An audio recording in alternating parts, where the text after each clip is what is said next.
大家好，我感染新冠后已经转阴好几天了，但嗓子总是痒痒的，还不时的咳嗽，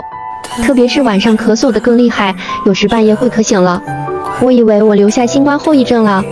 带着这个疑问，我查阅了好多资料，最后是北京永安医院感染综合科主任医师李栋增的话让我安心了。他表示，奥密克戎变异毒株主要是在上呼吸道，免疫细胞完成任务后也会自然代谢死亡，这些都成为我们体内的垃圾。转阴后咳嗽是一个打扫战场过程，有病时咳嗽也不一定是坏事，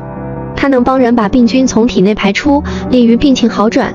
感染后咳嗽其实是气道炎者修复过程中引起的呼吸道症状，感染好转后一般单纯使用镇咳药物就会治愈，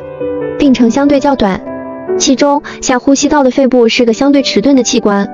感觉不到冷热，没有痛觉和触觉，一旦遭遇伤害，最直接的反应就是咳嗽。这种情况有人2-3天咳嗽就会消失，有人需要3-5天。实际上，咳嗽是一个康复的过程，是一个打扫战场、修复气道的过程。恢复慢一点的人也不用太担心，根据经验，几乎所有人都在14天内康复。你了解了吗？今天视频就到这里，谢谢收看。